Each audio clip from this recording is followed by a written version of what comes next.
So welcome everyone to meeting number 46 of the Standing Committee on Health.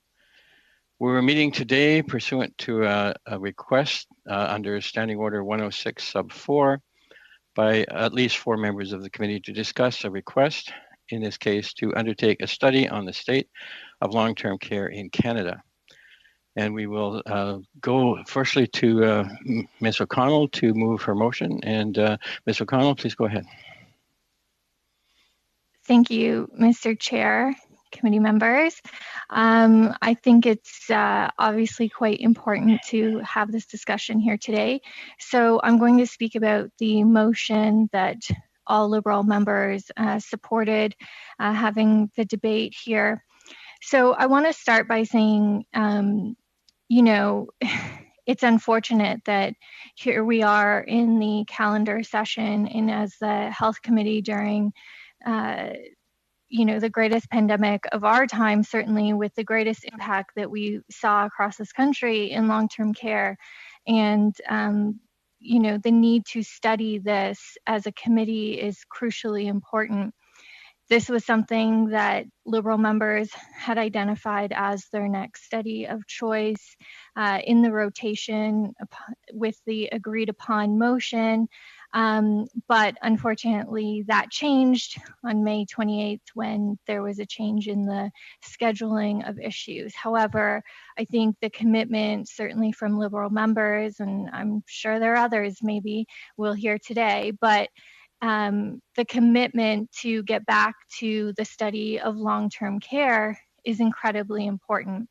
So this is why we're bringing forward this motion now. We don't think it can wait any longer. We think as a committee, we have a duty to speak about the important issues that are affecting Canadians, and certainly as Health Committee in the pandemic.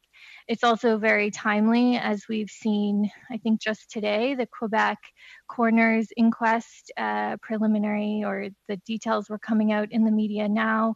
In Ontario, we have a new Minister of Long-Term Care. We have more media reports of some issues there. So this is incredibly timely, if not something we should have been looking at, but again, we're at the will and the whim of the committee. So in terms of the specifics in the motion, I'm sure it's in front of all of you, but I'm going to refer for now to the section of the motion, kind of the meat of the motion.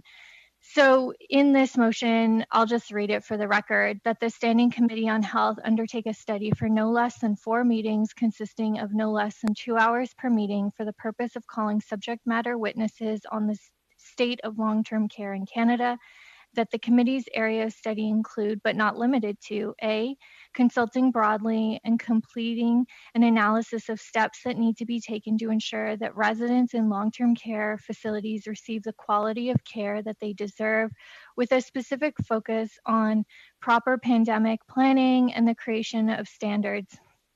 B, examining infrastructure needs in long-term care and how federal infrastructure funding could help create spaces for pandemic planning and enhance quality of care. C, exploring opportunities for federal, provincial, territorial partnership with the objective of improving the care for Canada's most vulnerable populations. D, the difference in quality of standards between nonprofit and for-profit long-term care facilities.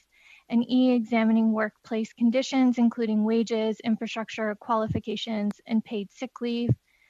That potential witnesses be sent to the clerk no later than 5 days after the passing of this motion, and that the clerk shall use the regular process of establishing members of witnesses relative to the weighing of each recognized party's proportionality on the committee. So I'm going to start by speaking to Section A of this, the consulting broadly and completing an analysis of the steps that need to be taken to ensure that residents in long-term care facilities receive the quality of care and life that they deserve. Mr. Chair, many communities were hard hit, certainly after the first and even into the second wave of the pandemic. And the vast majority of what we saw was horrible conditions that some long-term care facilities were in. In my riding in particular, we were hit hard at Orchard Villa in Pickering, and we lost over 70 residents, and it is tragic. In fact, I've already attended 1-year memorials, and so the fact that as a health committee we've not yet studied this, I think, is something that we absolutely must do. I still remember a time when committees would study a subject matter, create a report, have recommendations to the government, and I think that's what we're trying to get back to by this point here in section A of this motion, is really about that broad awareness, analysis, and speaking to the fact that we want to put forward as a committee what we've heard, what we hear from witnesses, and witnesses should include families, hear the experience that they went through with their loved ones in long-term care. We should hear from workers to see what they experience and what needs to change. We need to hear from subject matter experts, people who understand how other countries around the world have implemented better kind of long-term care standards, but also pandemic preparedness. We saw a lot of these failing, so to speak, or these long-term care homes not prepared to deal with the pandemic and had literally life-ending consequences.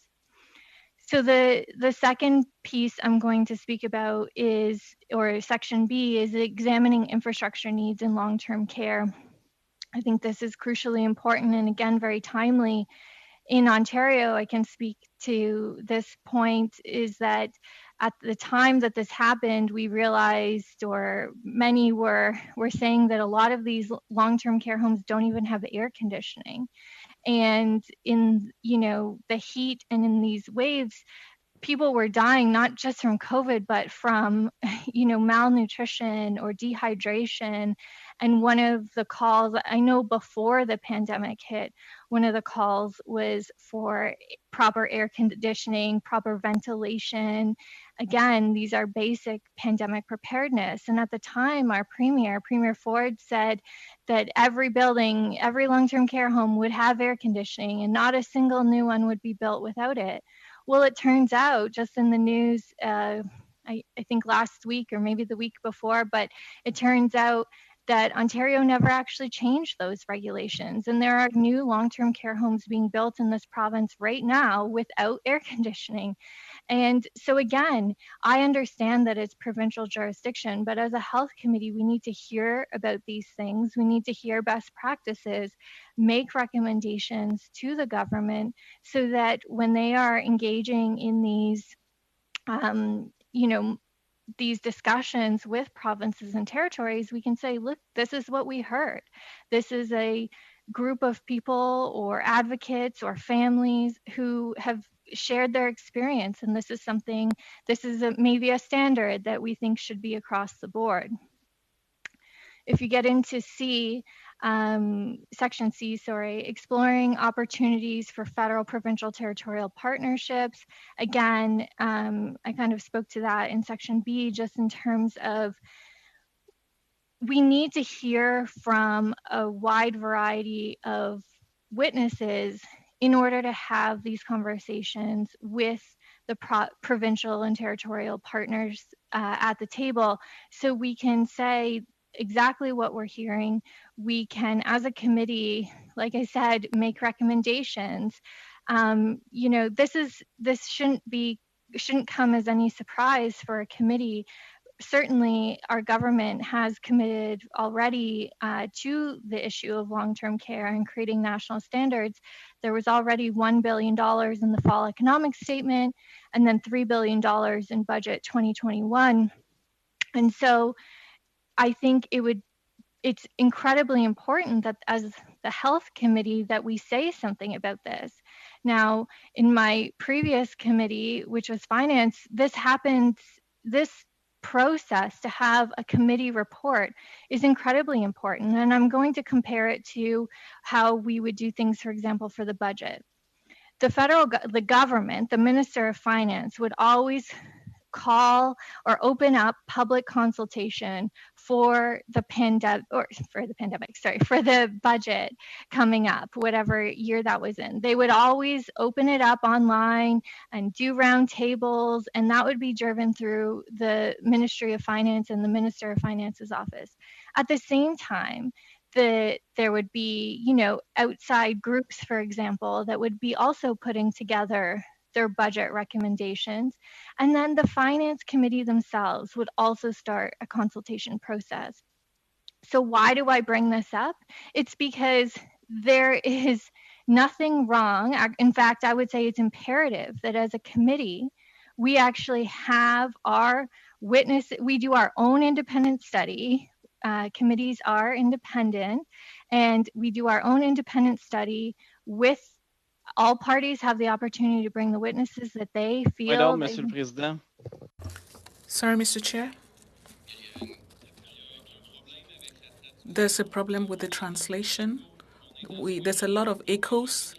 My intention is not to interfere, but I'm having difficulty understanding because there's an unpleasant echo coming from the French interpretation.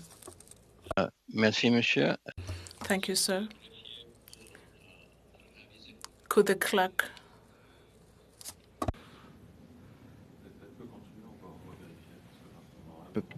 Peut-être continue. If you could, yes, we'll see. If you could talk, we'll see if the translation is working. Please go ahead. Monsieur Lemieux, a problem in a couple minutes or just now? Oui, depuis plusieurs minutes. For a few minutes, I get it less with you, less with Ms. McConnell.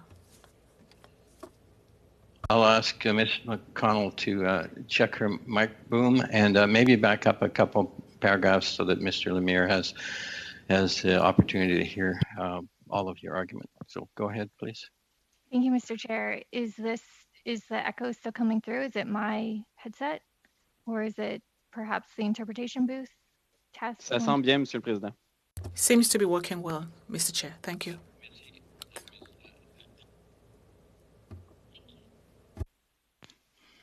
Thank you. So I'll just where I left off. So I'm not reading from a specific script. So I think where I left off was just in regards to the partnerships with provinces and territories. And I was comparing it to Finance Committee, for example, when we would do a yearly budget. And the fact that the Finance Committee the Ministry or Minister of Finance would engage in consultations on any upcoming budget.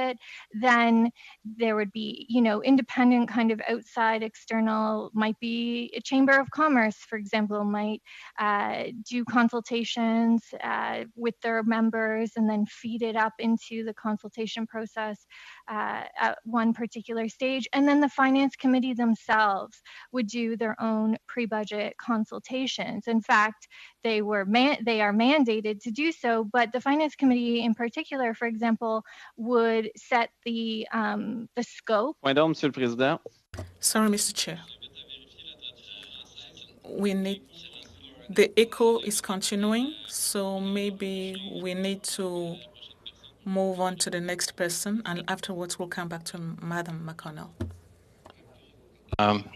Ms. McConnell she's got the floor and she's able to keep it as long as she's got something to say.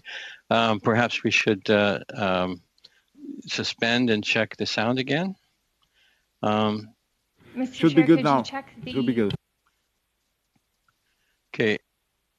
The clerk advises that it should be good now. So, Ms. O'Connell, if you want to carry on, please go ahead. Thank you, Mr. Chair. Sorry, I was just going to suggest to check the booth because I haven't changed anything in my headset. But anyways, so in terms of the parallels between committees, again, there was a specific and distinct role for the Finance Committee in their preparation for the upcoming budget. Those budget implementations or consultations often had provincial and territorial whether it was consultations. In fact, one year we invited all the premiers from the territories if we couldn't particularly get there ourselves, but we wanted to hear kind of a more specific input. So the point of that comparison is that committees all the time engage in consultations, even if it's at times in provincial and territorial areas of jurisdiction, but it's a way for us to consult to see what can the federal government do. Is there a role for the federal government to do more? And what are the concerns from provinces and territories? We can't know what those issues are unless we're having those conversations. So the reason I bring this up in the context of C in the main motion, item C in the main motion, is that committees often engage in consultations and bring their own witnesses, their own themes of a study when it suits, like when it's a topic that the government is actively engaging on. The government's going to do their own consultations. There's third parties bringing forward their own recommendations as well. And I just don't understand why, as Health Committee, we would be silent on such an important issue. And so this is what I think is crucially important. We're going to be able to engage as a committee with witnesses and in a forum that is a little bit different than maybe third party or the government itself can engage in. And it's also good to have a different perspective. Our committee is made up of, multiple parties, all parties that have party status in the House. There are opportunities for dissenting reports, amendments, like there is actual opportunities for recommendations based on what witnesses tell us. And I think it's incredibly helpful to have that, to be able to provide that to the minister, to the government. And so it's incredibly important that we don't stay silent and that we have those varying perspectives that would make up a report, as well as recommendations. And then as a committee, I mean, again, if I'm referring to finance, we would often look back and say, what of the committee recommendations were accepted by the government, which weren't? Did we need to go back and speak to witnesses again on that? So was there more information that was needed? So it gives us an opportunity to really dive into these really important topics.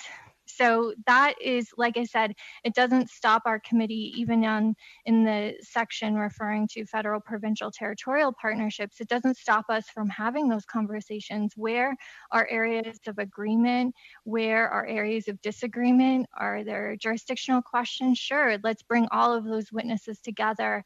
And then we can, once we hear the testimony, we can then move forward and determine what we'd like to do next or what we recommend to the government. The government can choose to take it or not, but this is our role as a committee. I see this as a paramount role of this committee, especially on a topic like long-term care, where we saw so many residents pass away from COVID. We heard horrible descriptions of what happened. I want to next turn to section D of the motion and the difference in quality of standards between non-profit and for-profit long-term care. This is an area of a lot of attention because we certainly saw, the for-profit model had major issues in the homes that had substantial outbreaks, had issues in for-profit homes. Not to say that's all for-profit homes, but that's where we saw these issues. And so there was an earlier motion in the House from the NDP, and my criticism of that motion was it just said, get rid of for-profit, and had no details on what that looked like. How do you do that? Do you move forward in a phased way? Do you, is it who takes those homes on? So while I fully recognize that we need to look at the for-profit model and why did they have so many issues of the homes that had outbreaks and issues, why was it the for-profit model? And that was something that frankly you can't get into that debate in opposition motion, and the way it was written had no details or parameters around that. So I think this is a perfect opportunity for us to look into that. Why did this happen? What would the vision be? How do you phase it in? Who takes it on? What happens to those residents? Are there other provisions or standards that we can create to help ensure that at the end of the day, it's not for profit, but it's the quality of care to the residents that live there, and that all seniors as a baseline have the right to live with dignity.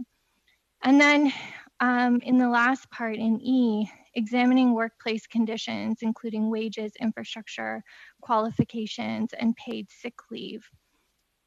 So I think I've heard, and I'm sure many members have had these conversations as well, that workplace conditions are certainly a factor, that often there are not enough people working in long-term care. The wages are low, it's precarious. Their workers have to go from one home to the next just to simply earn a decent wage. How does that infrastructure look? Workers were worried about getting sick and bringing that home as well. They didn't have enough PPE. Qualifications, paid sick leave. If somebody was in contact with somebody else with COVID, could they take time off work? And, these are all issues, and certainly our government committed early on in the Safe Restart and in the other funding to help prepare for this, to increase wages, in particular in long-term care. Some provinces took it on and others didn't. We also, I know, I'd love to hear from the Nurses Association as one example in this study to talk about how are workers in long-term care doing? What's the state of their mental health?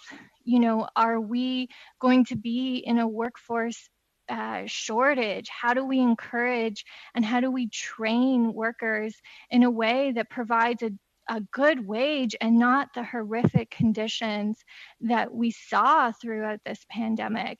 I know that must be weighing incredibly heavily on people who were working in these situations and living in these situations for sure. So on that note, I just want to highlight some of the things for anybody who maybe wonders, why are we looking at this? Frankly, I would argue we should have been looking at this, before, but I think as all committee members, we agreed to move forward on the work plan, and the Liberals indicating that when it came back to our turn to study a specific area, it was going to be long-term care. So I would have liked to have studied this sooner. I know many of my colleagues would have as well, but here we are. And for me, the important piece is that we just get on with it and we actually bring forward and hear from the people that we need to hear from. And so I just want to read a little bit, Mr. Chair, into the record of why this is so important. So this is an excerpt of the Operation Laser report that the Canadian Armed Forces observed in long-term care in my community. So I have to warn you, some of the stuff is pretty graphic. This is at Orchard Villa in my riding, not too far from where I am actually right now. So some of the things they noted in terms of infection control: lack of cleanliness, cockroaches and flies present, rotten food smell noted from the hallway outside of the patient's room. CAF member found multiple old food trays stacked inside the bedside table. Inappropriate PPE use noted throughout all staffing levels, doctors included, and poor IPAC PPE practices, double, triple gowning and masking, surgical mask under N95, scarves under masks, etc. Standards of practice, quality of care concerns. Patients being left in bed soiled in diapers rather than being ambulated to toilets. Mouth care and hydration schedule not being adhered to. Lack of proper positioning, head of the bed raised for meals, fluids. PSW and nurses aren't always sitting up residents before feeding, hydrating, giving meds. Choking aspiration risk is therefore high, includes observation of incident that appeared to have contributed in a patient's death. Code blue due to choking during feeding while staff unable to dislodge food or revive resident. This is what happened in my community. A resident choked to death because they weren't sat up in long-term care for eating. It goes on to talk about respecting dignity of patients, not always a priority. Caregiver burnout noted among staff, important piece to Section D that I was referring to. The report also goes on to say unsafe nursing medication administration errors, staff putting food and important belongings outside of residents' reach. It goes on to talk about incident of likely fractured hip not addressed by staff, MedTech, SNO, addressed and transferred resident to hospital. Multiple falls without required assessments following the fall. Inconsistent and suboptimal assessment of treatment of pain. Lack of knowledge evident regarding what qualifies as restraint. Multiple scenarios of walking aids being removed or mattresses set on the floor as patients were unable to stand from that low position to prevent them from wandering the facility. Supplies, limited oxygen generators not filled, therefore unusable.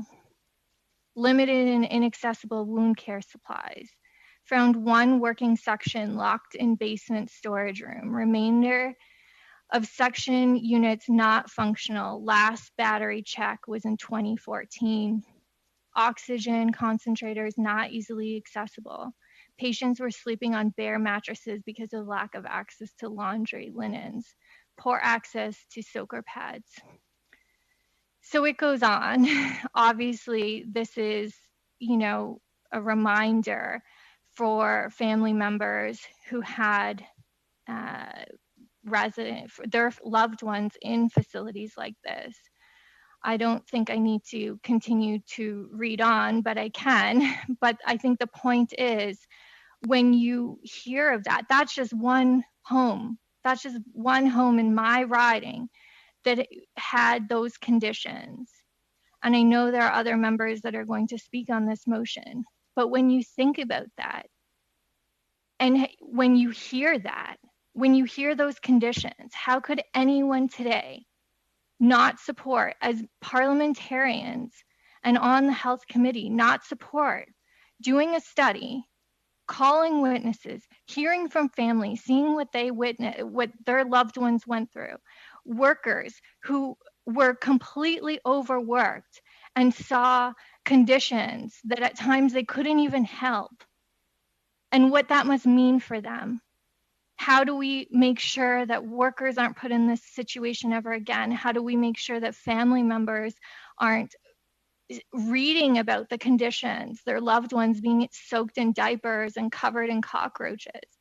And as a committee, during COVID, this is the greatest tragedy that we've seen in this country throughout this pandemic.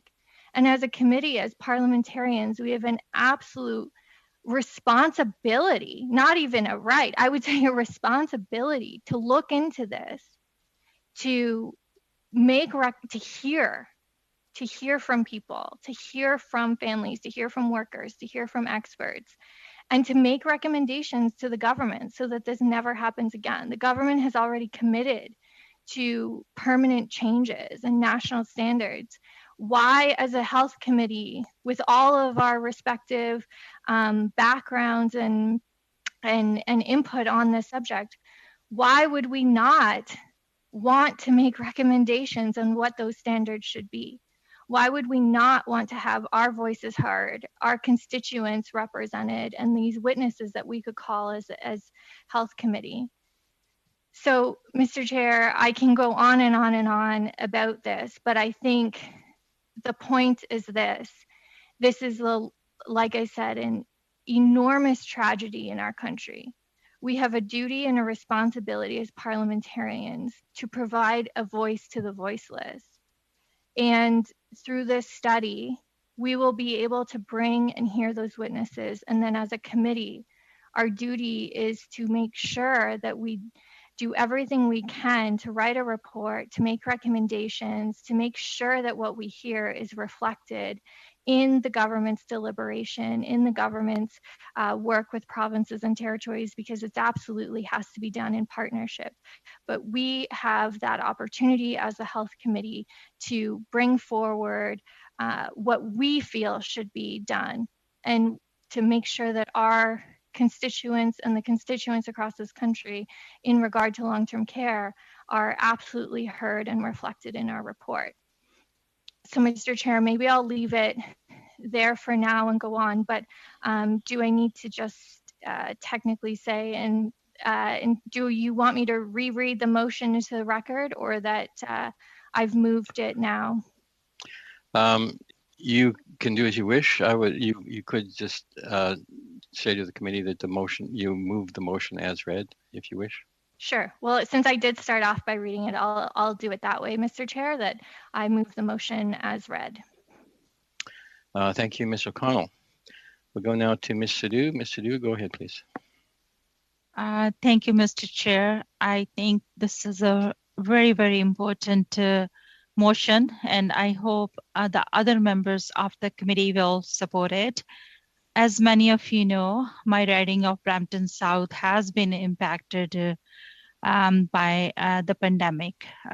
Grace Manor, one of the LTC home in Ontario, required assistance from the armed forces early in this pandemic. And the report they wrote had some shocking stories we heard. This is an issue that Canadians care about deeply. Mr. Chair, I need to explain why, as a local MP, I had to sign this letter and why I believe all members of this committee should support this motion. Due to the dedicated work by a group of long-term care families, multiple stories emerged from long-term care home in my riding. First, there was a recent story that a staff member has been withholding medication to residents. Second, a resident died of dehydration in my riding. Mr. Chair, residents died with dehydration. This happened after the CAF report, Mr. Chair, and last Friday, there was a protest in my riding. This protest was organized by families of long-term care residents worried about their loved ones, about their parents, about their grandparents. And this is happening in June 2021, a year and a half into this pandemic. In my riding, Mr. Chair, I'm confident that any member of this committee would be ringing the alarm if this happened in their riding or in their province. Mr. Chair, many of us have met with individual family members and organized community leaders, such as Canadians for Long-Term Care Group. In a response to this motion, they said, "We are beyond happy to see this. Canadian for Long-Term Cares are ready to take part in this. People want the issue to long-term care to be taken seriously."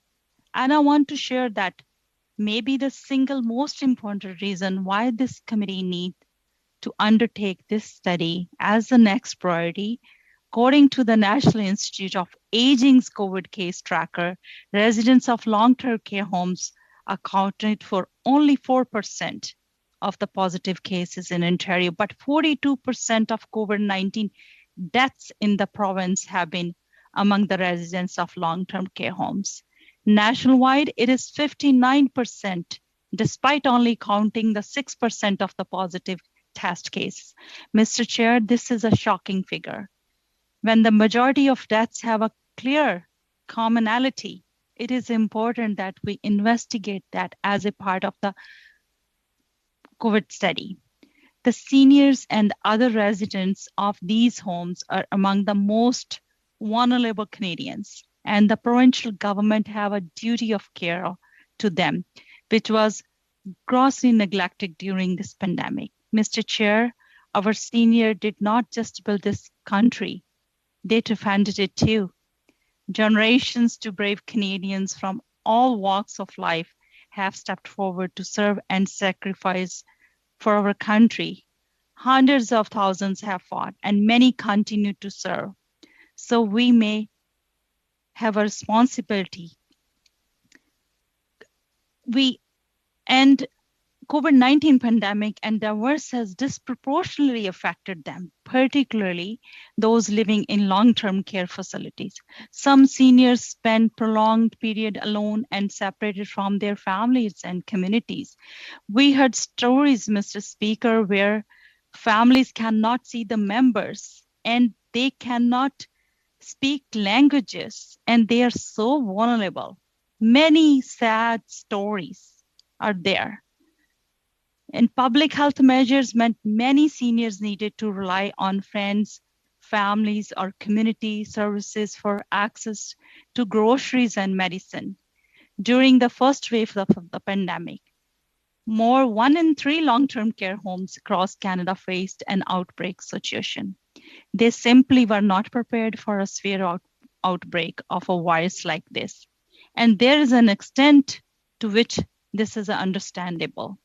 The COVID virus did not even exist 2 years ago, and it spreads more easily than other common viruses. Most of us did not see this coming, but we need to know how to be prepared for the future. Most people would expect family facilities like long-term care homes to have a standardized through an enforced infection control and prevention procedures that would have reduced the risk of this virus.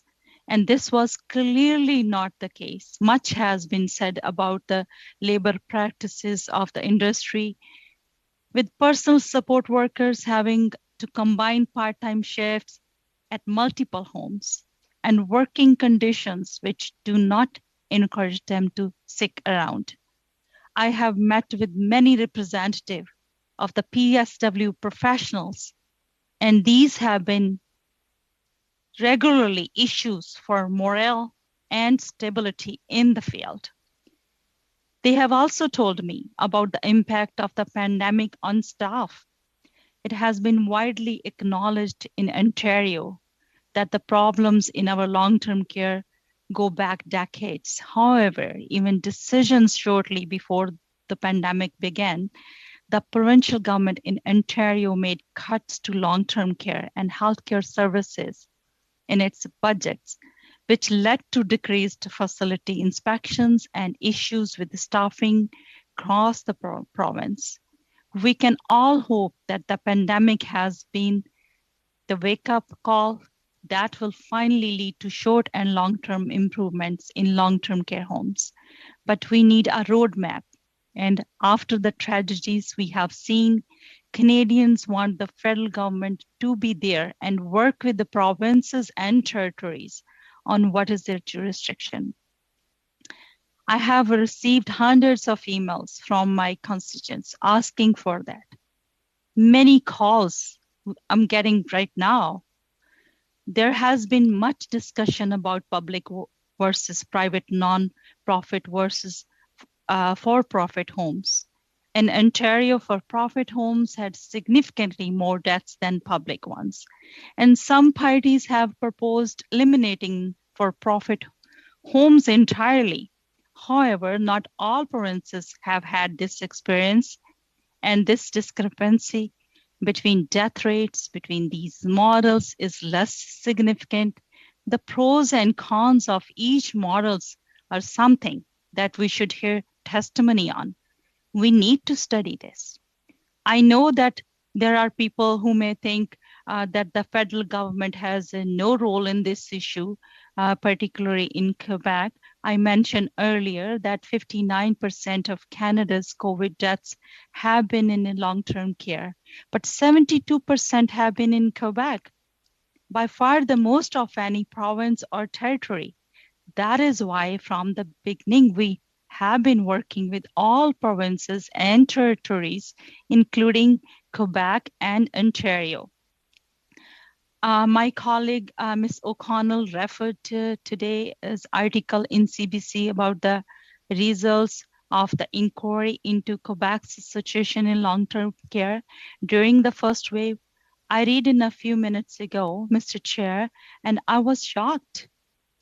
This inquiry says that Quebec authorities believed that there was no symptomatic transmission for weeks, allowing it to spread undetected. As Ms. O'Connell mentioned, the source of this report was a coroner's inquest. Madam Kimmel, the coroner said the goal of the inquest is not to determine guilt, but to come up with a recommendation to prevent future tragedies, Mr. Chair. I agree with her. The goal of this study is not to blame provinces, but to work with them in hand. That is why we should be doing our own study on this issue to make recommendations as to how the federal government responds. Going back to the article, there were disturbing things found in this report for Canadians watching this committee from home. If you are easily disturbed, you can. I recommend you mute my speech for about a minute. These are the facts found in this inquest. There was a shortage of oxygen equipment. The report says that bodies left untouched for hours stopped working despite having symptoms of COVID-19. A patient could not receive COVID test despite losing sense of smell 2 days earlier and having flu-like symptoms. He was told he couldn't be tested because he had not traveled abroad. Finally, I would like to use one last quote from a nurse in this article. It was a horror movie. Another nurse said of the delays in funeral homes retrieving bodies, Mr. Chair, I'm so sorry about this horrible report out of Quebec today. How can we not work with Quebec and all provinces and territories? Mr. Chair, the National Institute of Aging researchers also found that death in Canada's long-term care setting is 3 times higher when compared to other OECD countries. Not surprisingly, Mr. Chair, most Canadians fear having to move into a long-term care setting as they age after seeing what happened during this pandemic. The armed forces reported on the condition at the LTC in my riding, and I would like to remind members of this committee of what they found. Members of the Canadian Armed Forces also assisted in long-term care facilities, and the Canadian Red Cross is still helping. They did a crucial job helping our grandparents, parents, and elders. And for that, we owe them our deepest thanks. I have mentioned it earlier in my remarks, but the details are important, Mr. Chair. Staff were found moving from COVID unit to other units without changing contaminated PPE and not following basic infection prevention policies like washing hands between patients, interactions, or cleaning gloves with hands, sanitizer instead of changing them. Wounds were not being treated in a sterile manner. Medications were not being properly documented. Staff were aggressive in repositioning patients, not assisting the residents during meals and documenting that they refused to eat rather than helping them. And in the last one instance, leaving food in a resident's mouth while they were sleeping. That was at the beginning of this pandemic. And it was actually the serious of the 5 homes within the report. However, it was revealed that the Ministry of Long-Term Care continued to investigate the home, and in March found that the long-term care home's owner had failed to document the fluid intake of 3 residents. The result of this, one of them died of dehydration. As a result of a separate investigation, a nurse who worked at the same home is now facing 11 charges of failing to provide the necessities of life for withholding medications from residents. Mr. Chair, it is irresponsible not making substantial adjustments after the tragic first wave proved to be dangerously irresponsible. As it stands, Canada needs to be prepared to train, hire, and fund more personal workers, even in the absence of a pandemic. We have an aging population, and seniors want to stay in their home as long as possible, something that is even more true after the devastation that was seen in long-term care. We need to bring improvement to this field, to the working condition, to the pay, to the respect they are given. It is a field overwhelmingly dominated by women, often immigrants, and people of color. These workers need to be appreciated so that the best of them stay in the profession. And the bad actors are no longer to remain because we are desperate for workers.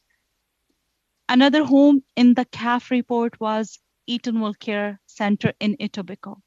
Some of the issues noted include COVID positive patients not being isolated and continue to room with ones who had tested negative and were allowed to wander around, risking spread throughout the home.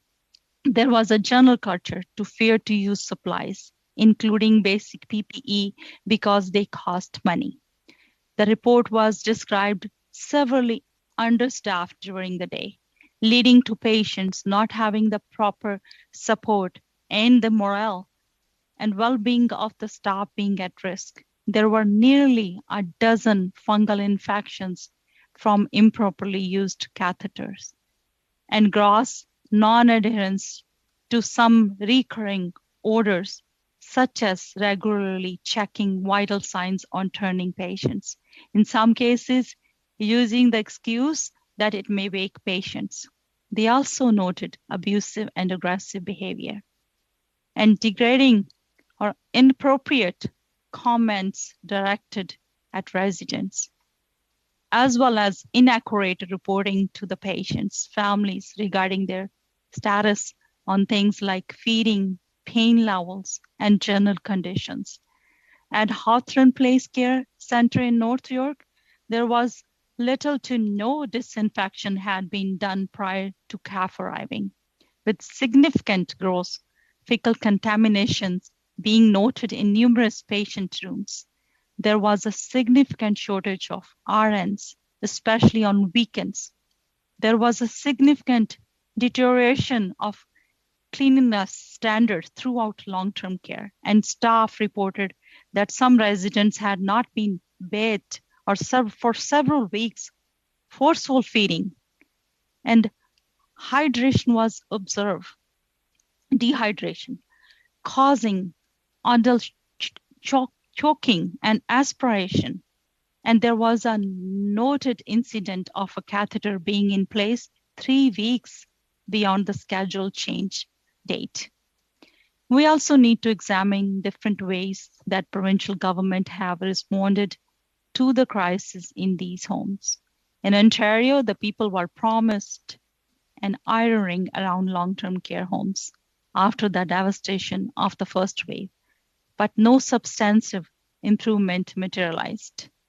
As the second wave began, these facilities were still unprepared for a full outbreak, despite warning that there was an immediate need to train and hire more infection prevention experts. And thousands of personal support workers, the provincial government remained slow to act. Mr. Chair, we need to work on this for the sake of families and residents in long-term care. Let me be clear. It is never too late to study this. It is never too late to talk about these issues. These issues are not over. These families' tragedies are not behind, Mr. Chair. They are happening today. Not in Vancouver, not in Calgary. They are happening here in my riding, Brampton South too. And this is why, Mr. Chair, my residents sent me here to speak on their behalf. And I'm doing so now, proudly and with fully responsibility. We all have a responsibility, Mr. Chair.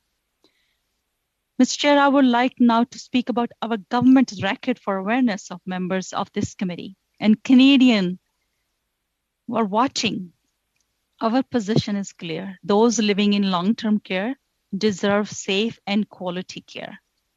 And to be treated with dignity. The pandemic has shone a light on systemic issues affecting long-term care facilities across the country in 2020's fall economic statement. Our government committed $1 billion to the Safe Long-Term Care Fund in order to ensure our senior and their caretakers were well protected and supported.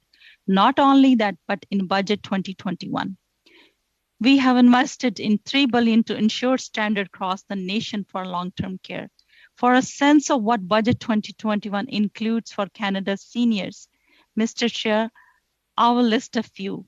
Budget 2021 proposes to provide $90 million over 3 years, starting in 2021 to Employment and Social Development Canada to launch the Age Well at Home initiative. Age Well at Home would assist community-based organizations in providing practical support that helps low-income and otherwise vulnerable seniors age in place, such as messaging seniors with volunteers who can help with meal preparation, home maintenance, daily errands, yard work, and transportation. This initiative would also support regional and national projects that help expand services. They have already demonstrated result in helping seniors stay in their homes. For example, Knowledge Hub can help seniors access the local services available to them or provide information, resources, and training to community-based organizations delivering practical support to seniors. Our position is clear. Those living in long-term care deserve safe, quality care and to be treated with dignity. As I said before, the pandemic has shown a light. Budget 2021 also proposes to provide $41.3 million over 6 years and $7.7 million ongoing. Started in 21-22 for Stats Canada to improve data infrastructure and data collection on supportive care, primary care, and pharmaceuticals. We have invested every step of the way and record of supporting our seniors with the funds required to keep them safe. However, we need to keep taking action. We need to continue acting in the support of Canadians and long-term care homes, and we can do this through the help of this motion. We can make a recommendation. We are all so lucky to be Canadian. We have had one of the best vaccine rollout in this world and are now #1 in the G7, G20, and the OECD for first dose administered and rapidly catching up on the second doses. Through Canada isn't great, but because it is Canada, it is great because of the Canadians who live here and who for generations after generations have worked hard to make this one of the best places to live in the world.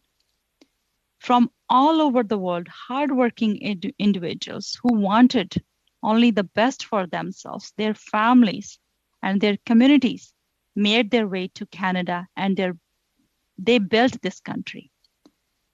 So what is that today? From coast to coast to coast, Canada's seniors have given their all to leave behind a country that will propel us forward in this world, allow us to thrive, to prosper, and to be able to reflect Canadians' values in our dealing with other countries. We should always reflect on the immense contributions Canada's seniors have made in shaping to our country. They are our friends and family, neighbors, co-workers, and role models.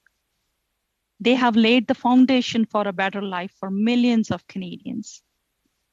On the Liberal side, we recognize the contribution of Canada's senior to our country. Not everyone in this industry is a bad actor, Mr. Chair. It is full of dedicated, caring people working in circumstances that are difficult and emotionally draining at the best of times. But there's an urgent need to do reforms. The federal government has a role to play in protecting the health and safety of all Canadians. The children and families of long-term care residents have been asking for this for over a year, and we owe it to them to give this study with full consideration. Now that we are building back our economy and starting our recovery, let us find strength in the legacy of resiliency, determination, and compassion provided to us by seniors. We owe them a debt of gratitude. Now we need to be there for those who raised us and built this country. That is why the Liberal members on this committee have brought forward this motion to say to Canada's seniors that yes, absolutely, you deserve safe, quality care and to be treated with dignity. Let's hear from families. Let's hear from workers. Let us study this. Thank you, Mr. Chair. And I just want to, this is very, very important issue. We need to study this. We need to give some recommendation. Our seniors are looking. Canadians are watching. And this is our responsibility, Mr. Chair. Thank you, Mr. Chair. Thank you, Ms. Sidhu. We go now to Ms. Rempel-Garner. Please go ahead, Ms. Rempel-Garner. Thank you, Chair. So my understanding, Chair, on how we got here to this day was back in, it was the summer of last year, the Liberal government prorogued Parliament, which delayed committees for some time. Then I remember the Liberal members on this committee filibustering programming motions that would have allowed us to study issues.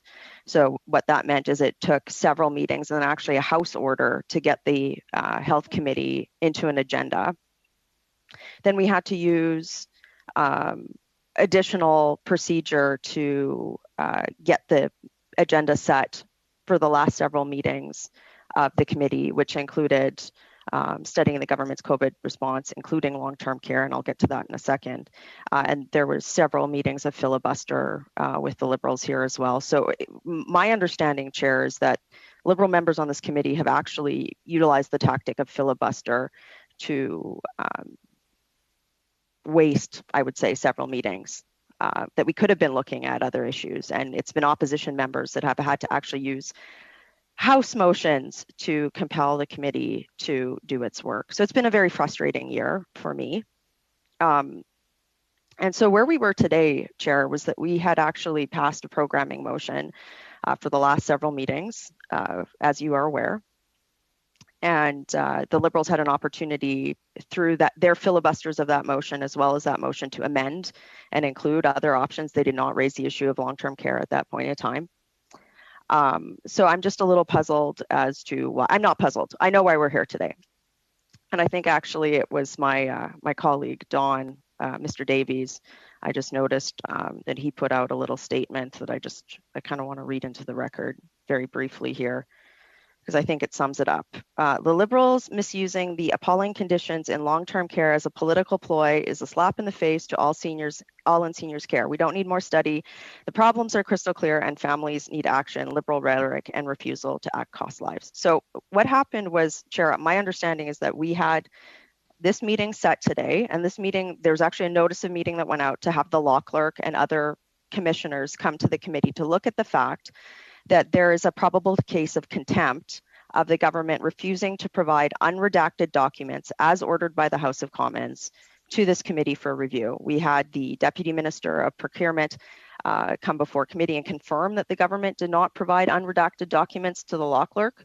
And today's meeting was supposed to get clarity from the law clerk in that regard. And of course, then after the notice of meeting went out, You canceled the meeting, Chair, and this meeting to discuss a study that could have been put forward by the Liberals some time ago was put forward. I firmly believe that the government does need to act on long-term care. I believe Ms. Sidhu just made the following comment. It was irresponsible to not make adjustments after the first wave. I agree with her. The appalling conditions that we saw in many long-term care facilities happened in early 2020, and that occurred before the government prorogued Parliament, before the government members on this committee filibustered motions to study. And I'll also point out that many witnesses from the long-term care community actually testified in front of this committee after opposition members managed to pass this. So, as Mr. Davies put in his statement, and members were reading what the government had put in the budget. The government has every impetus to act in this regard. I know that they've got a panel of people, but they haven't acted on, let's say, national standards of care or anything yet. They haven't done that. So the other thing I want to talk about is the government acting on recommendations. We were supposed to have a meeting today to essentially deal with the fact that the government did not act on recommendations. In fact, an order of this committee, which was to provide unredacted documents to the law clerk for review. So my faith in this government's ability to respond to recommendations from this committee is limited. So I also, I share my colleague, Mr. Davies' concern that the government would use this issue as a filibuster to filibuster their own motion. If they really wanted this, there was a number of ways that they could have put this forward, but we had the parliamentary secretary speak for over half an hour. It's clear that we're in a filibuster of the Liberals' own motion. So given that, I move that the committee proceed to resume the agreed upon meetings in accordance with the motion passed by the committee on June 2nd, 2021. Thank you, Ms. Rempel-Garner. That motion is not in order. We do have a motion on the floor. I challenge your ruling. It is a non-debatable dilatory motion, and it should be in order. I challenge your ruling. A motion to adjourn the debate would have been in order, but this motion is not a motion to adjourn the debate. I challenge your ruling. Thank you. So the committee will vote on whether, the question is, shall the decision of the chair be sustained? If you vote yes, then the decision of the chair that this motion is not in order at this time is sustained. If you vote no, then the motion will be able to be moved. So, Mr. Clerk, if you please. Ms. O'Connell. Yes. Mr. Jawari. Yes. Mr. Polowski. Yes. Ms. Sidhu. Yes. Mr. Van Bynen. Yes. Mr. Barlow. No. Monsieur d'Entremont. No. Mr. McGuire. No. Ms. Rempel-Garner. No. Monsieur Lemire. No. Mr. Davies. No. So, Mr. Chair, we have 5 yeas, 6 nays. Very well. The committee has decided that the motion is in order. Ms. Rempel-Garner, if you would please move your motion at this point. I just moved it. It requires a vote. I'm sorry, if you could remind me exactly what the wording of the motion is. I move that the committee proceed to resume the agreed upon meetings in accordance with the motion passed by the committee on June 2nd, 2021. Okay, thank you. So is there any debate on this? I see a number of hands up. I don't know if they're up regarding this motion Point of or order, not. Chair. It's a non-debatable motion. No, it's not a non-debatable motion. It is not one of the motions that we, it's not a motion to adjourn the debate. It's a separate motion. It is a dilatory different. motion, Chair, on a point of order, and I challenge your ruling. Well, it is not a. It is debatable as it stands. Anyway, I hear you. I hear you. Thank you so much. We will now ask the clerk to carry on to conduct a vote. The question is: shall the decision of the chair that this is a debatable motion be sustained? If you vote yes, you support the chair's decision. If you vote no, then you vote for the motion, no debate on the motion. So, Mr. Clerk, Ms. O'Connell? Yes. Mr. Jawari? Yes. Yes. Mr. Polowski, Yes. Ms. Sidhu, Yes. Mr. Van Bynen, Yes. Mr. Barlow, No. Mr. D'Entremont, No. Ms. McGuire, Mr. McGuire, sorry. No. Ms. No. Rempel-Garner, No. Monsieur Lemire, No. Mr. Davies. No. So, Mr. Chair, we have 6 nays, 5 yeas. Thank you. So it looks like the will of the committee is that this is not a debatable motion. We therefore will go to the vote. Mr. Clerk, if you please conduct the vote. Ms. O'Connell, No. Mr. Johari, No. Mr. Polowski, No. Ms. Sidhu, No. Mr. Van Bynen, No. Mr. Barlow, Yes. Mr. D'Entremont, Oui. Mr. McGuire, Yes. Ms. Rempel-Garner, Yes. Monsieur Lemire, Oui. Mr. Davies. Oui. So, Mr. Chair, we have 6 yeas, 5 nays. Point of order. Thank you, committee. Ms. O'Connell on a point of order, please. Mr. Chair, I'd just like to get some clarification from the clerk. I get we went through those votes, but how can members of a committee determine whether something is debatable or not? If that was the case, then every single debate could be shut down and parliamentary privilege would be an issue. And so, Mr. Chair, I'm going to put it on notice that the members who just voted for a non-debatable motion, or sorry, a motion that was debatable to make it non-debatable, just potentially infringed on our parliamentary privilege to debate. Members opposite may have the majority of the votes, but they don't get to rewrite the rules and they don't get to override privilege. So I would suggest that you confer with the clerk about the actual technicality of what just happened here, because if not, as I've said, I will be giving notice to a breach of privilege by the members just now. So On that point of order, Chair. Excuse me, Ms. Rempel-Gardner, I have the floor, and you like to make up your own rules, but you have not been recognized. That's the Liberal government, actually. So I don't want to be interrupted again. Thank you. Mr. Chair, can you please confer with the clerk to determine if members' privilege was just breached? On that point of order, Chair. Ms. Rempel-Garner on the point of order. Yes, I would just like to remind colleagues that there are 3 types of dilatory motions, which means non-debatable motions: adjourn debate, adjourn meeting, or proceed to whatever. I did move a motion that the committee proceed to, which on a already agreed upon a matter of business in the committee. So it is in fact a non-debatable motion. This is why members raised a challenge to your ruling, which was incorrect as it was a dilatory motion. Members who voted against the sustainment of your ruling actually were voting in favor of sustaining our parliamentary privilege because your ruling was incorrect. So now there has been a vote that has passed. We need to move on to the matter of business, which was at hand earlier today, which was, and again, for the member to say privilege has been breached, it's a little rich given that what we were debating that they were trying to filibuster was the release of documents that the government refuses to provide to the committee under a House order. So we now need to have the witnesses here so that we can proceed with the questioning as was originally scheduled on Friday. And this is just ridiculous at this point. Thank you, Ms. Rempel-Garner. I'll ask the clerk to weigh in on this matter if it's something you can throw light up on. Yeah. Can I talk to you in private, please? Yes, absolutely. We will suspend for a couple minutes, so we'll suspend at the call of the chair. The meeting is suspended.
conciliatory motion. It's not one that I'm familiar with, but we'll check and get back to you. In any case, the committee has overruled the chair's decision, and we shall carry on. So the motion is that we carry on with our regular meetings. We do not have witnesses scheduled at this time. We will have to resume Point of order, Chair. that process in due course. Ms. Rempel-Garner, if you please.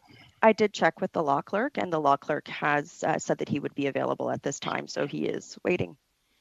I see. Well, thank you. And as a Parliament, because he's an officer of Parliament, he would already have credentials, so we can just wait right here. Thank you. I think it would be inappropriate to do this because of the other witnesses we had been asked to speak with as well. Is there any further discussion? A point of order, Ms. O'Connell. Sorry, my hand's up, so I would just keep it up. But anyways, Mr. Chair, don't you, since the meeting was technically canceled because we wanted to discuss actually something really important, and first of all, I take great offense to the fact that we're not discussing long-term care, but since the motion was, or since the meeting was canceled, doesn't committee require 48 hours notice for any meeting to be issued?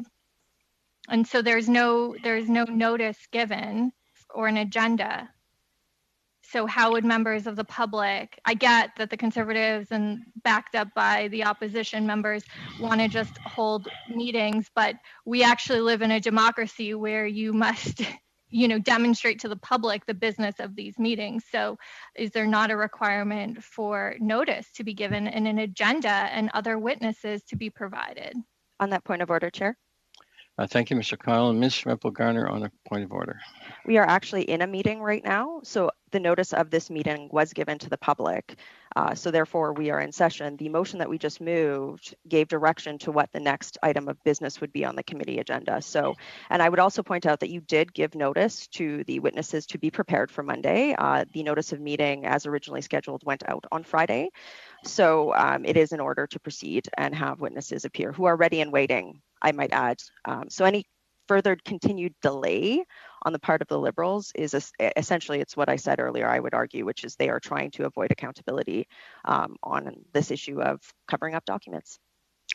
Point of order, Mr. Chair.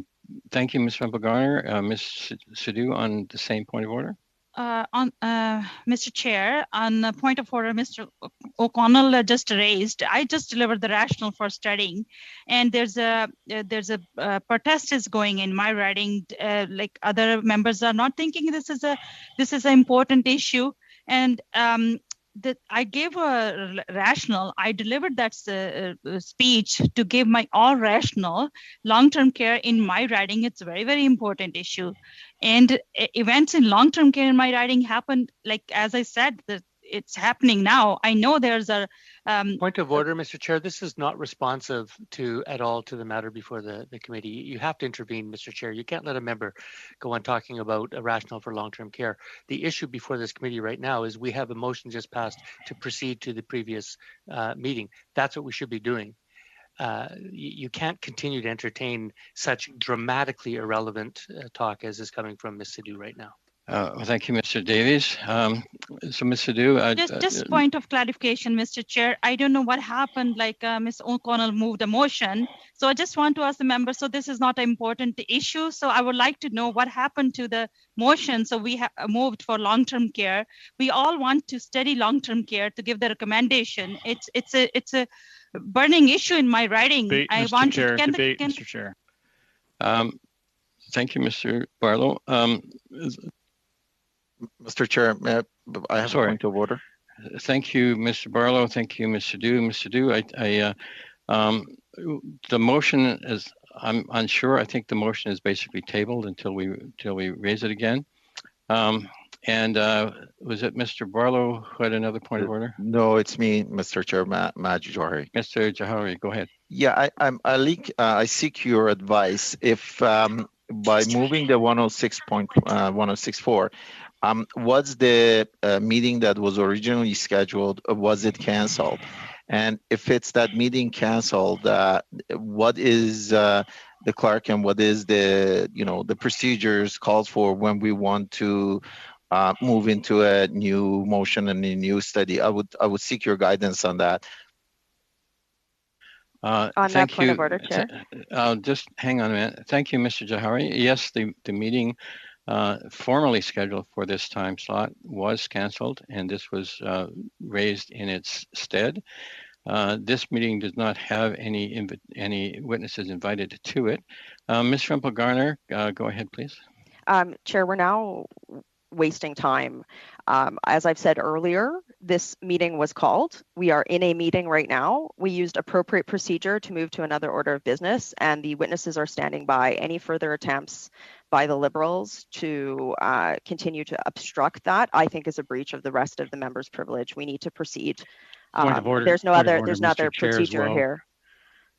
Thank you, Ms. Rempel-Garner. Mr. Van Bynen, go ahead on a point of order. Thank you, Mr. Chair. This meeting was convened on a request under 106.4, and it's not as if the Conservatives have used the same format to gain a discussion on things that were important onto them. But my question is if the meeting was canceled, where does Ms. Rempel-Garner get the authority to invite witnesses? I thought that was supposed to be done through the clerk and or through the chair. So how is it that these witnesses were invited? I mean, can I invite some witnesses? On that point of order, Chair. Thank you, Mr. Van Bynen. Ms. Rempel-Garner, on the same point of order, please.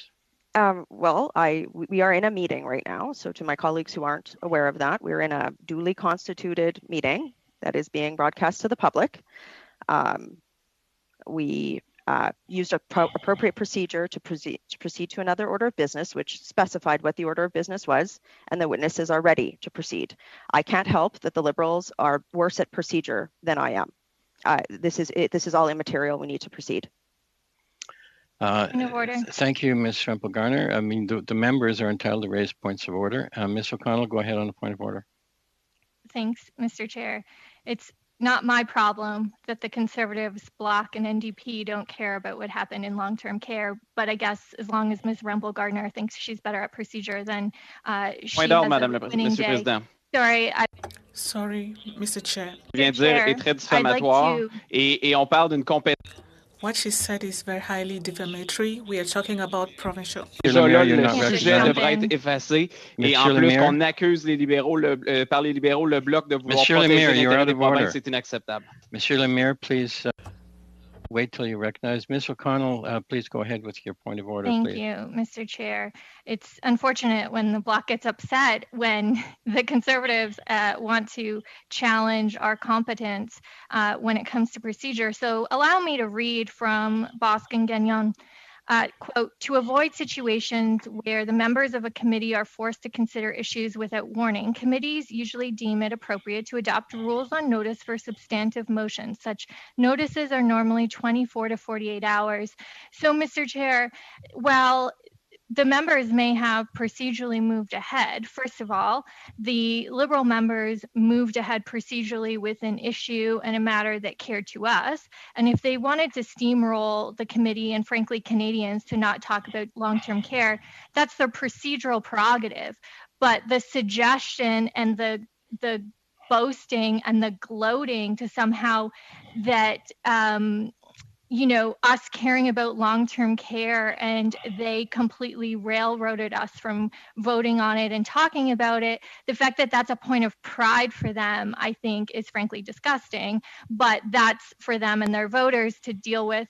But Mr. Chair, on the motion or moving forward as it is, first of all, I would challenge the fact that what Ms. Rempel-Garner is proposing is actually not even consistent with the motion. Because if you recall from our motions previously, the programming motions, that there was to be a weighted balance in terms of witnesses. So Ms. Rempel-Garner is in contact with certain witnesses, I don't know who, and it doesn't actually provide Liberal members, and I don't know about the Bloc and NDP, I'm assuming that they all work together on this, but doesn't allow us to have our our witnesses that we had proposed, because unless she's... Mr. Chair, this is debate. Do we need to move on? The motion has been made and voted on. This is further debate. I am so sick This of is filibustering. Conservative members feeling that they can just speak over me. I have been recognized by the chair to have the floor. I get Mr. Barlow doesn't want to hear from me. That's his prerogative, but I am duly elected and been recognized by the chair. If the chair wants to cut me off, he can do so, but it's not the right of Mr. Barlow to step in and tell me to be quiet. Point of order, Chair. Uninterested you're on a point of order talking about the issue. But you Mr. are just Chair, arguing not about the Mr. issue, Chair, so stick to the point. It's fine. You Mr. don't want Barlow, to hear Ms. from me Rempel-Garner, speak. please I don't get it. interrupt. Conservatives don't like to hear women speak, but that's fine.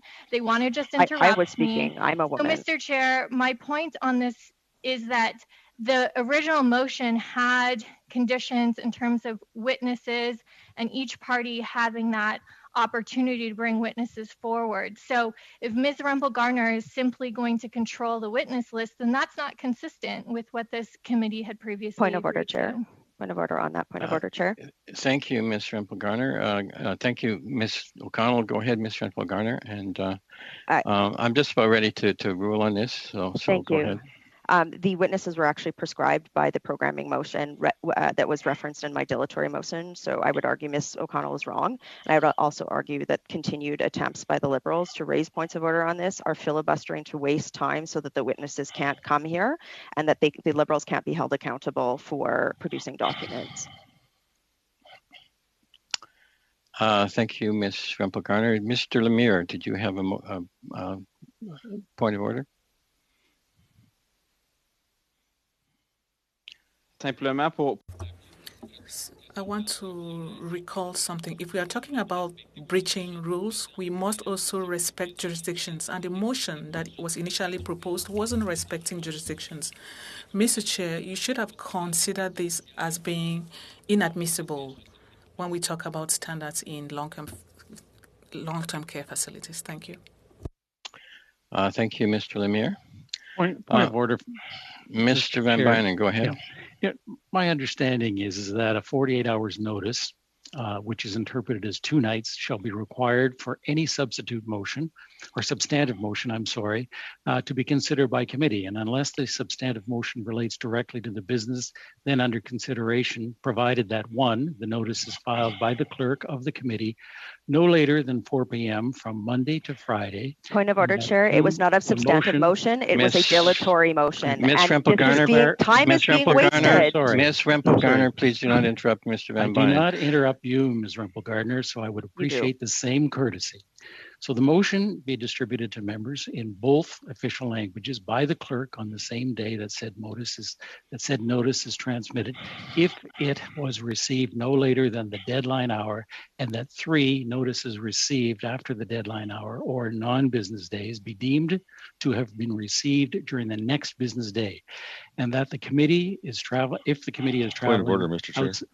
Outside of the parliamentary precinct, no substantive motions be moved. My point is exactly that we are unable to have been prepared. I was prepared to deal with the 1064, and now all of a sudden we're being asked to be prepared to ask questions of witnesses that are not here because the meeting was canceled, and now all of a sudden Ms. Rempel-Garner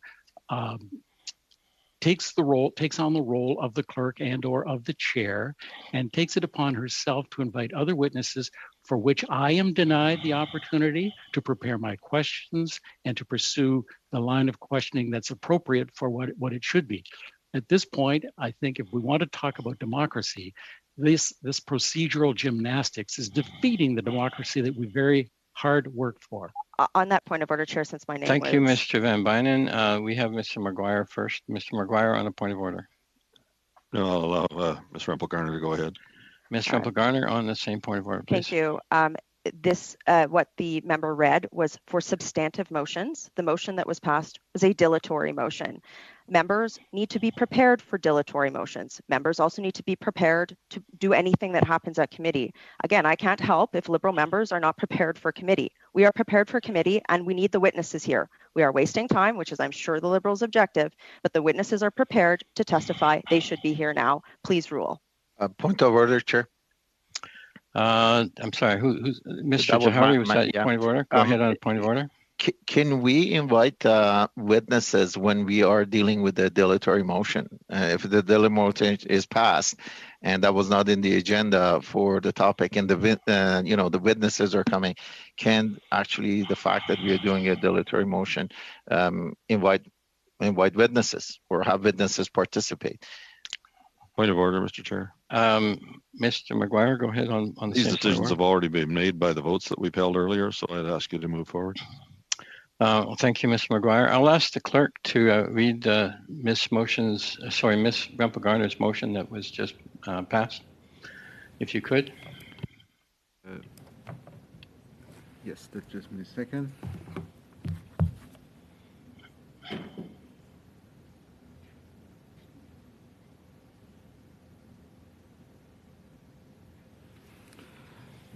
That the committee proceed to resume the agreed upon meetings in accordance with the motion passed on June 2nd, 2021.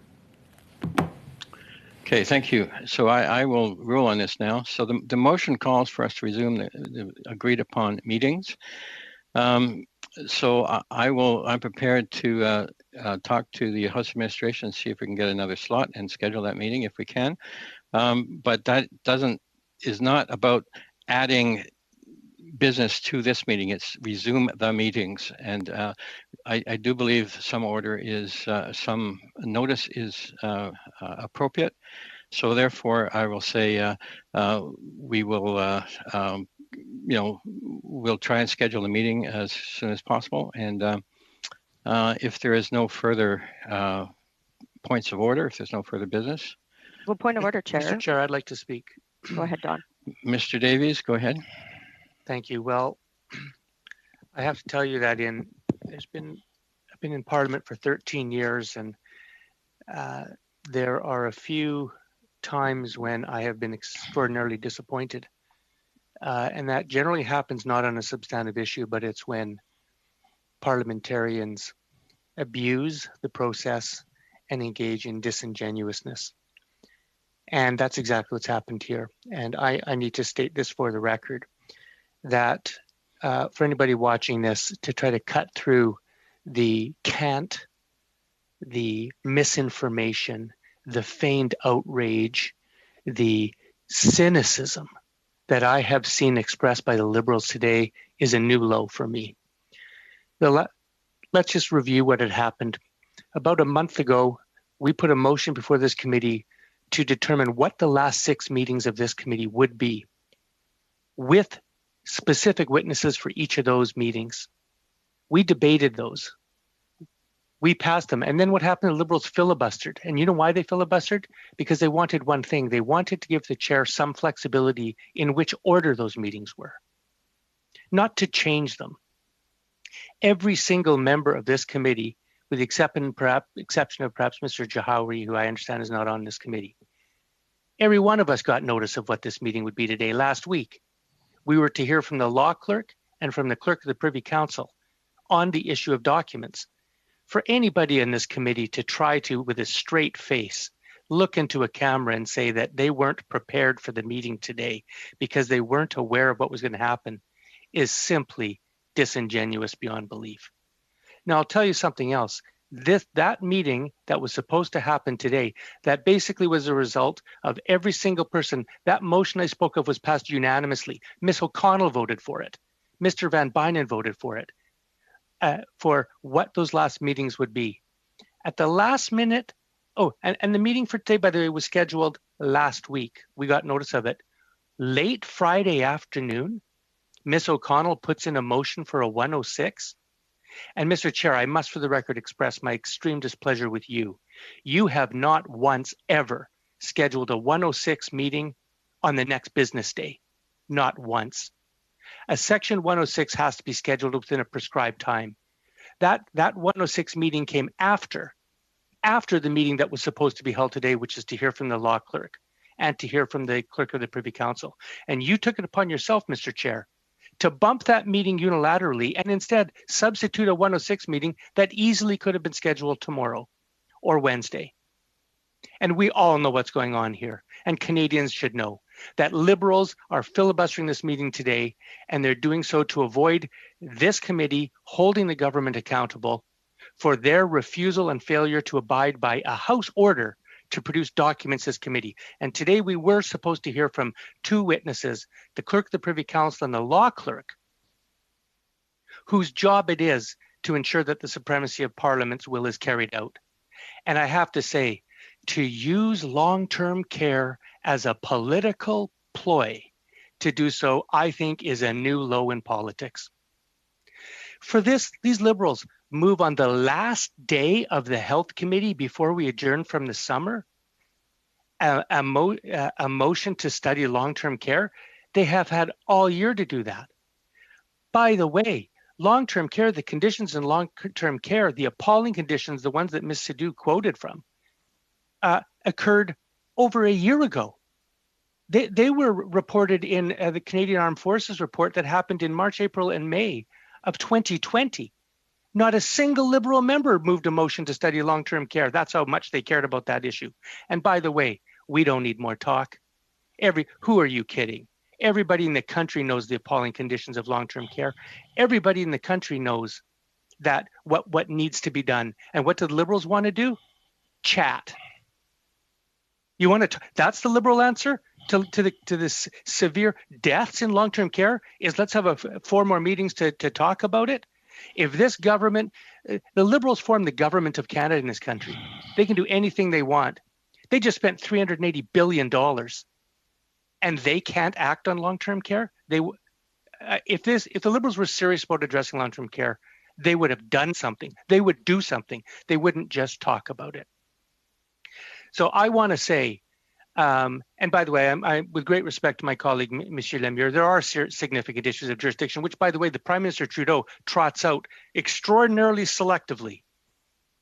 When he doesn't want to vote on dental care or pharmacare or something else, it's an issue of the provinces, and he lectures the NDP, we don't understand jurisdiction. Now the Liberals want to talk about long-term care, which is squarely something within the provincial jurisdiction, not an issue now.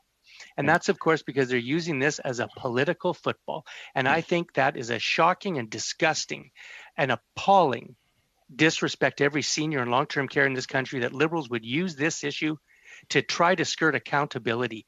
You know, a government that's afraid of accountability is a government that's lost its moral compass to govern.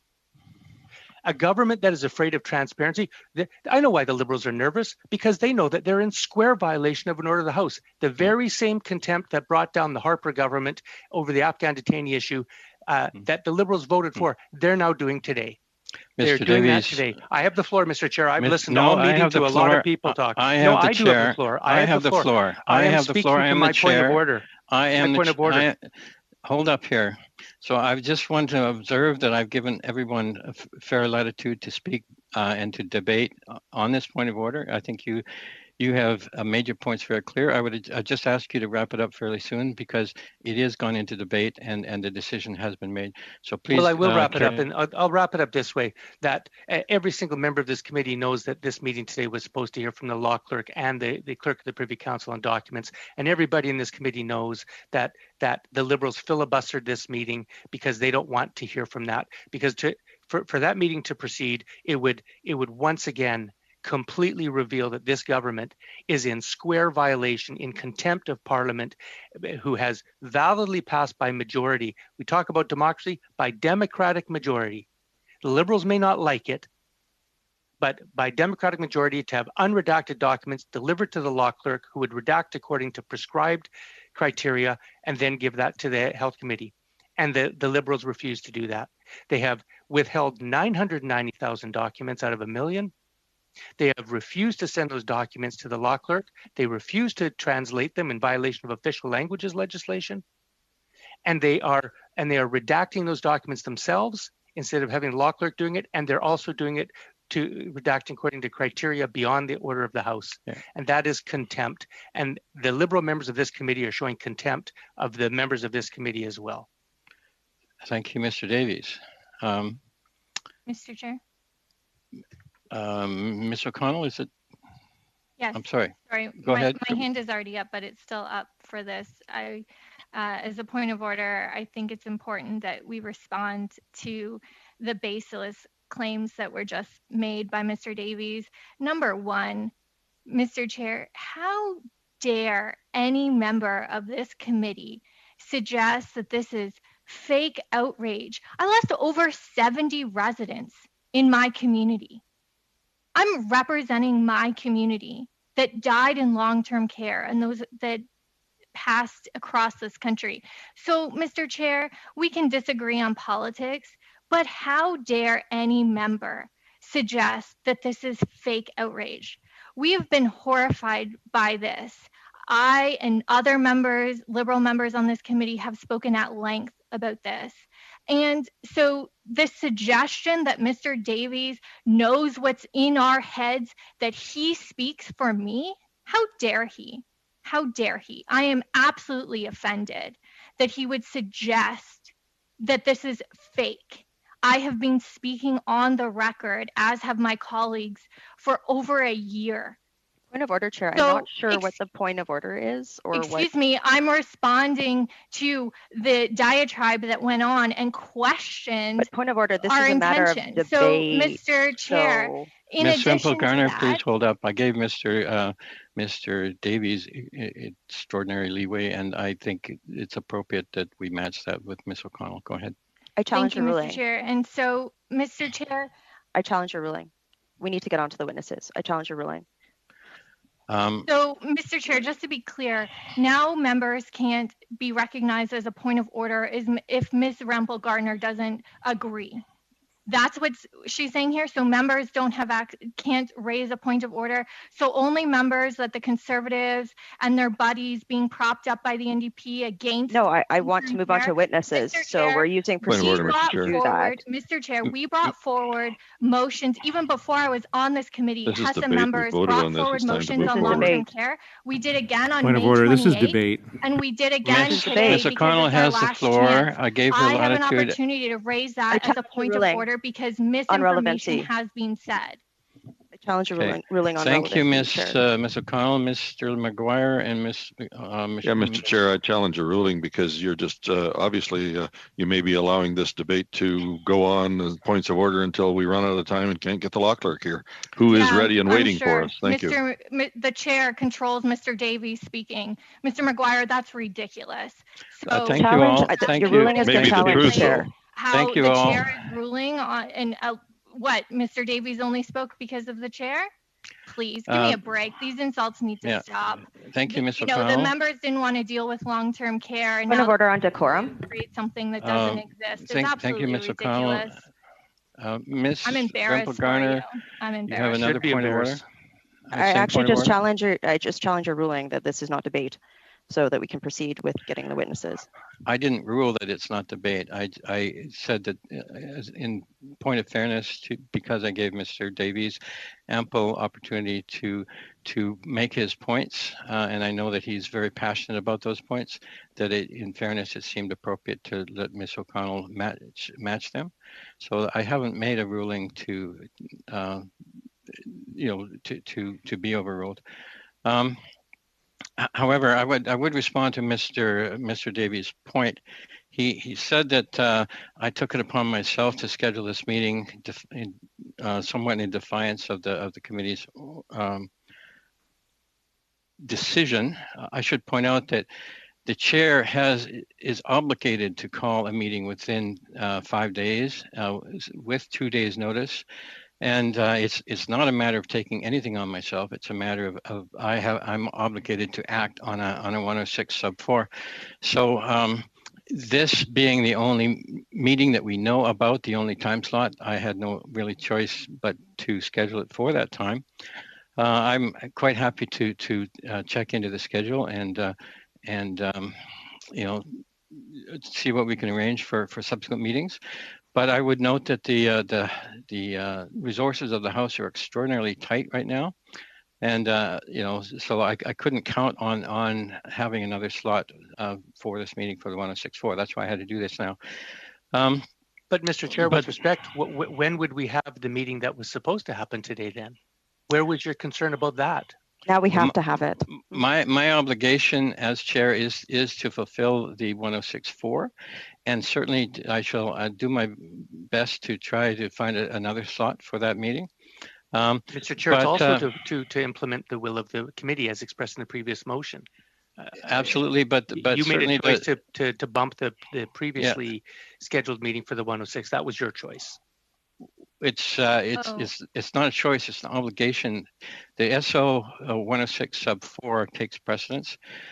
Anyway, be that as it may, this is what happened. I'm sorry, who's interrupting now? It's me again, sorry. Ms. O'Connell, go ahead. Attention.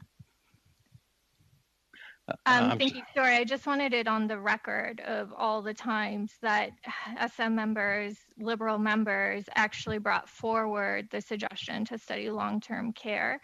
And in particular, the last time was May 28th. There would have been 6 meetings left. We could have easily done these 4 meetings. Point of order, Chair. This is not a point of order. So this is debate. And the law clerk is waiting. This is not a point of order. And I appreciate Ms. O'Connell is trying to waste time so that the law clerk can't come, but this is not a point of order. A decision has been made by the committee and we need to move on. The law clerk is waiting. No, Thank Mr. you. Chair, I appreciate that the Conservatives don't want to talk about long-term care, but we have and continue to do, and it is beyond frustrating to sit here and listen to the fact that 106.4 motions only matter if it comes from the other members, that they should only be acted on. And I'm frankly, Mr. Chair, I am frustrated to sit here and let them attack Point of order, Chair. Acting this is on a debate. 106.4 this is that debate, came Chair. from us on a topic that we care about, but when it's a 106.4 on a topic they care about, somehow, there's a 2-class of MPs on this committee. And Mr. Chair, point of order, there is by opposition and there is government, and the opposition moved and won the vote and needs to hear the law clerk. You're on mute, sir. Thank you, everybody. I mean, we have everyone talking at once. The interpreters will not be able to translate, of course. So Ms. Rempel-Garner's motion was to resume the meetings in as formally described. It was not to proceed to that in this meeting. And frankly, we are out of time. We have a hard stop. And so I'm going to adjourn the meeting, and I will I will get with the clerk to find another time slot that we can schedule that meeting, so that everybody has the notice to require, and so that all the witnesses that we want to see Point have of a order, chance Chair. You cannot unilaterally adjourn the meeting without consent, and there is time left in this meeting that the law clerk could come. But Mr. Chair, point of order as well is everyone should be entitled to their specified time periods, and there isn't sufficient time for everyone to ask their own questions. So how can this realistically be done? It can't be accomplished. Well, yeah, the motion that Ms. Rempel-Garner has moved and passed by the committee is that we resume our meetings as formally decided. So it was not, in fact, to try to incorporate some semblance of those meetings within the current meeting, which was not called for that purpose. Point of order, Chair, you are wrong on that. I am speaking. But you're factually wrong. You're factually wrong. That's not what the motion was. Ms. Rempel-Garner, I am speaking. So I will ask the clerk once again to reread the motion that we just passed. Mr. Clerk, if you please. Yeah. Just a second.